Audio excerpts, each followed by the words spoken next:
भारत जो अपनी लेबर है, जो स्किल्ड लेबर है, उसका बहुत ज़्यादा फ़ायदा उठा रहा है। और यही वजह है कि रशिया जो है वो तकरीबन 1 मिलियन वर्क फोर्स लेना चाहता है इंडिया से by end of this year. जैसे हमें पता चला था कि तकरीबन 1.5 लाख बंदा पाकिस्तानी बेलारूस जाएगा। 1.5 लाख बंदा। इसी तरह रशिया जो है वो भी तकरीबन 1 मिलियन, यानी कि आप देखिए 10 लाख बंदा उनको इंडिया से चाहिए बिकॉज लेबर शॉर्टेज हो गई है। सो एक तो इससे ये पता चलता है कि इंडिया रशिया ताल्लुकात आज भी इंटैक्ट हैं, डिस्पाइट द फैक्ट कि ये बातें चली थी कि जब मोदी साहब ने कहा कि this is not an era of war, तो पुतिन को बुरा लगा, डिस्पाइट द फैक्ट कि Russia remained neutral in India Pakistan conflict. समझ रहे हैं आप बात? दोनों साइड्स ने एक दूसरे को झटका लगवाया।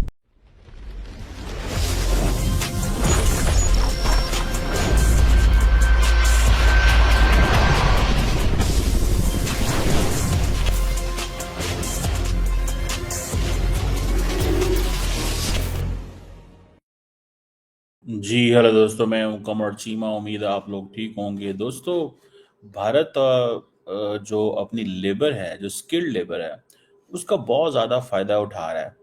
और यही वजह है कि रशिया जो है वो तकरीबन 1 मिलियन वर्क फोर्स लेना चाहता है इंडिया से by end of this year. I think that is what is required. जैसे हमें पता चला था कि तकरीबन 1.5 लाख बंदा पाकिस्तानी बेलारूस जाएगा। 1.5 लाख बंदा।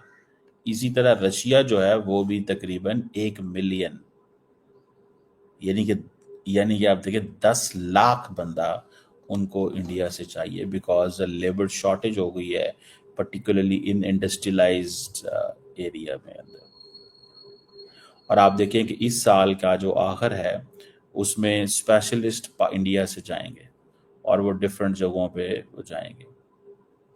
सो एक तो इससे ये पता चलता है कि इंडिया रशिया ताल्लुकात आज भी इंटैक्ट हैं, डिस्पाइट द फैक्ट कि ये बातें चली थी कि जब मोदी साहब ने कहा कि this is not an era of war, तो पुतिन को बुरा लगा, डिस्पाइट द फैक्ट कि Russia remained neutral in India Pakistan conflict.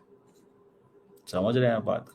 दोनों साइड्स ने एक दूसरे को झटका लगवाया। दोनों साइड्स ने एक दूसरे को बताया। आपको पता है जो बायलैटरल ट्रेड है, मेरा ख्याल है इफ जो मैंने देखी है अभी तक 2024-25 में, 2024-25 में, that is about $68 billion between both the countries. और remember, before war in Russia Ukraine की वॉर से पहले ये $8 अरब थे। सो इन 2021 तक जो थी ये जो बायलैटरल ट्रेड थी दैट वाज $8 बिलियन। ये जो बाकी का $60 अरब है, इसका तेल इंडिया ने खरीदा है $60 बिलियन। हालांकि जो इंडिया के जो टोटल एक्सपोर्ट्स हैं, goods export to Russia, they are $4.6 billion. जो इम्पोर्ट है दैट इज $61 बिलियन। लार्जली सारे का सारा जो है वो एनर्जी प्रोडक्ट्स, क्रूड ऑयल है, पेट्रोलियम प्रोडक्ट्स, कोल, ये इस तरह फर्टिलाइजर वगैरह। और रशिया के ऊपर डिस्काउंटेड क्रूड एंड फर्टिलाइजर्स दे रहा है, इंडिया वही 1-2 रुपए की चीज लेके 4 रुपए की बेच रहा है। सो ये एक चीज that is where you must understand. So ये इंडिया ने जो पुराना ताल्लुक रशिया के साथ बनाया हुआ था, दैट इज पेइंग देम, वो उनको पे कर रहा है। एंड दे डू अंडरस्टैंड कि हाँ जी, हमें इसी तरह ही चलना है।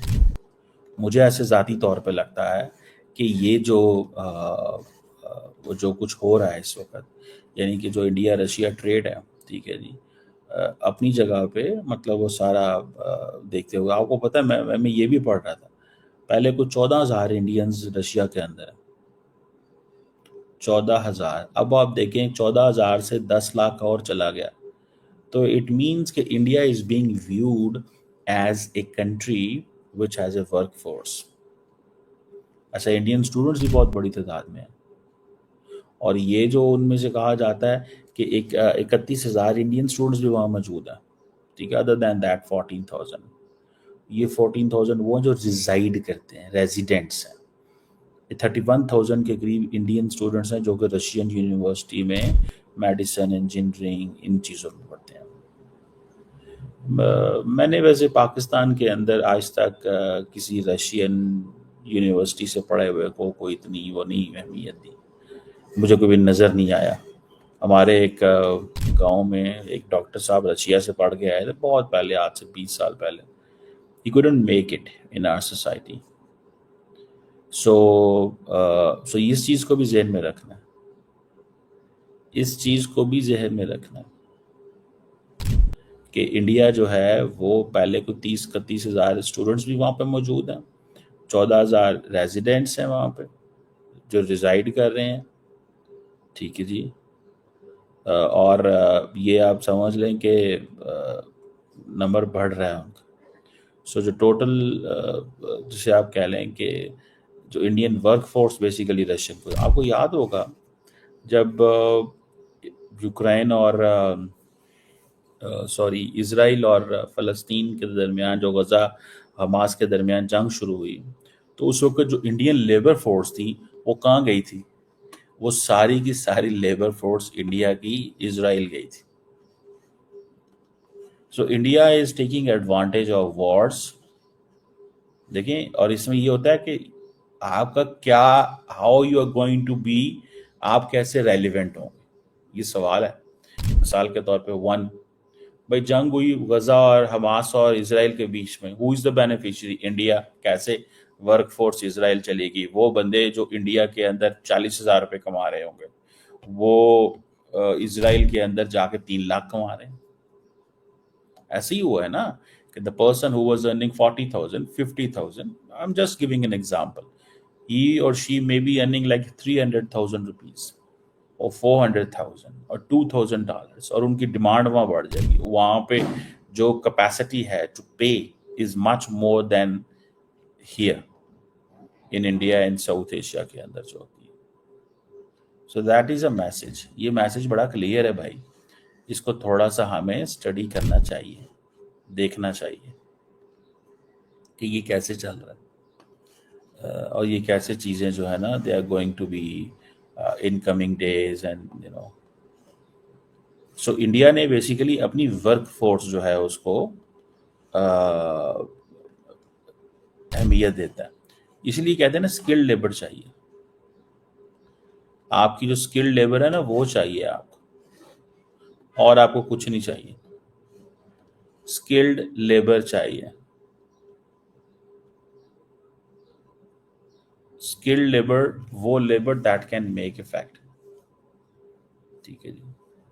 اور اب فار ایگزامپل میں پڑھ رہا تھا کہ جو رشیا جو ہے it needs 3.1 million people by 2030. 3.1 million people. اور اس کی وجہ کیا ہے؟ وجہ یہ ہے کہ ان کے لوگ they are not interested to work.